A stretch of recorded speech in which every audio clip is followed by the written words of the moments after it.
upon the next, our guest speaker for today, no other person than Brigadier Sanjay Agwa, all the way from India. Please unmute yourself and inspire us. You have just 5 minutes. Brigadier, are you still there? Thank you. Yes, thank you. You can see me and hear me.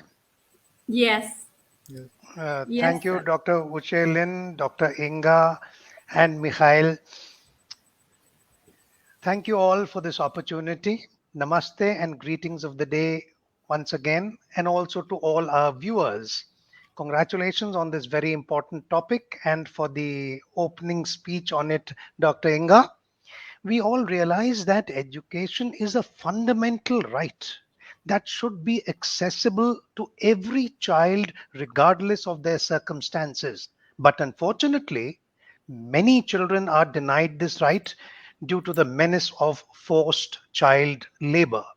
So let us talk briefly about the associated subjects of forced child labor, the challenges faced by children involved in this, and understand the importance of education and what do the various UN agencies and bodies and departments say. And finally, what should we do? And of course, towards the end, I will mention some books, movies, and favorite famous speeches. But I suspect we will run out of time. So I will only mention them. And I have already requested Dr. Uche Lin to I will copy paste this on the StreamYard chat box and she will pick it Please, up from there and copy paste it on the not YouTube, yet. Facebook It's not live yet. broadcast comments, etc.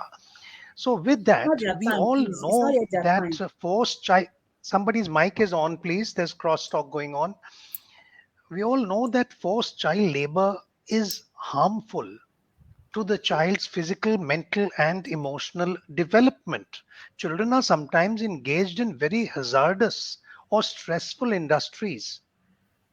Agriculture is stressful, mining is hazardous, manufacturing could be hazardous, domestic service, street vending. These are the kinds of places where they are then deprived of their education and subjected to exploitation, long hours, and dangerous working conditions. Somebody can adjust the broadcast speaker view because Mikhail's photo is coming in on the main broadcast and his mouth is not speaking. Okay. So, with that, and when I talk of this, please remember we very much have forced child labor in the cocoa plantations in West Africa, in regions like the Ivory Coast and Ghana. We have child labor in the agriculture sector all over India, the global south, Mali, etc. And in the mining sector, just see what is happening in the Democratic Republic of Congo or even in Tanzania's rich mineral area, the gemstone area, the gold area.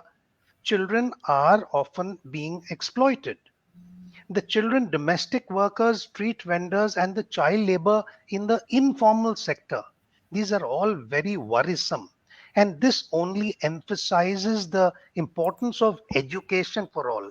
As I said, it's not only a basic human right, but it's also a powerful tool for breaking the cycle of poverty, empowering these young individuals, and improving their health and well being, and fostering socioeconomic growth and development. Even the various agencies of the United Nations, like the UNICEF, the UNESCO, and the ILO, that is the labor organization, have often highlighted that education is one of the most effective long term solutions to combat forced child labor, that education is the fundamental right for every child. And therefore, countries including India have passed laws to ensure that education, the right to education, is statutorily legally recognized. And most importantly, UN has been talking about the interconnectedness of labor, child labor, and education. And therefore, again, the UN has been talking about the need for holistic approaches. among governments, educational institutions, social protection programs, labor policies, and poverty reduction strategies, and also the need for partnerships and collaborations of the governments, civil society organizations, international institutions, and communities, so that we can leverage the resources, the expertise, and the knowledge to develop and implement. Thank you for that speaker change. To develop and implement comprehensive strategies and programs. So fundamentally, we come to what should we do? We adopt a multifaceted approach by strengthening legislation and enforcement. Two, creating accessible education systems. Three, raising awareness. And here I mean engaging with parents, employers, community leaders to change their mindsets and promote a positive change. Let me quote you an example of India where the Prime Minister gave a slogan, Beti Bachao, Beti Padhao, which meant save the girl child by educating the girl child. And this became so popular with the public that on their own public transport, the auto rickshaw drivers, the truck drivers, they put this save the girl child, educate the girl child in Hindi language, Beti Bachao, Beti Padhao behind their vehicles. And the last thing that I would say that we should do is support alternative livelihoods by providing vocational training, microcredit programs. And you know that a couple of years ago, there has been a Nobel Prize on the microcredit program of this bank. And we promote income generating activities at the grassroots level.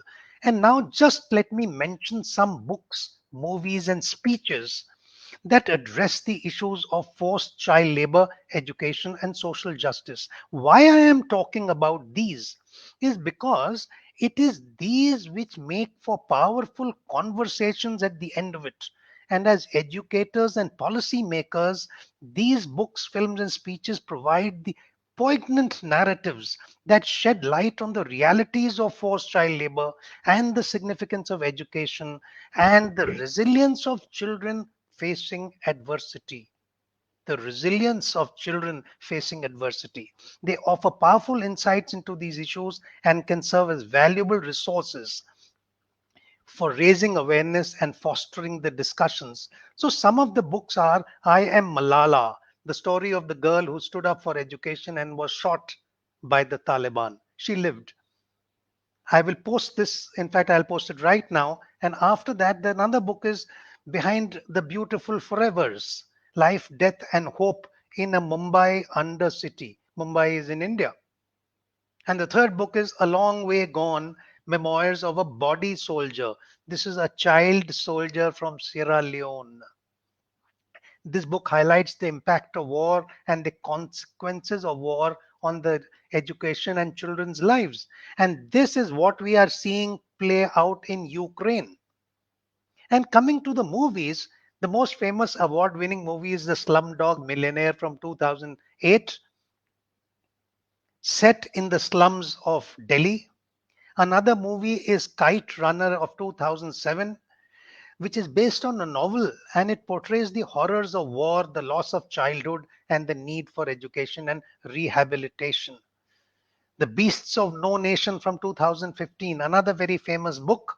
And when we come to speeches, I cannot forget, and I clearly want to tell you the speech by President Julius Nyerere of Tanzania in 1967. It's a very famous speech. It highlighted the significance of education in eradicating poverty and fostering development, particularly in the context of Tanzania and Africa. He had spoken on education for self reliance. And about half a minute more, Nelson Mandela's speech, Education is the Most Powerful Weapon speech. This was in 1994 when he was president of South Africa. Similarly, UN Secretary General Kofi Annan's speech at the World Education Forum in 2000, which focused on girl education. So I will just post these on the chat box. And in conclusion, I would say education for all is not just a slogan. It is a human right and a vital weapon in the fight against child labor. It's not just a privilege, it's the key to unlocking a better future for us. And my request is, let us all join hands and work together to ensure that no child is left behind and that education becomes a reality for every child.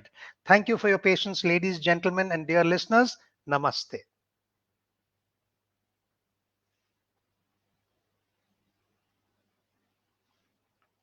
I will just post those links. I have finished.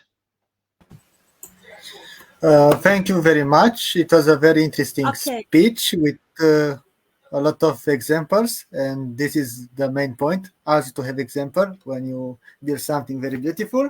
Thank you very much. And now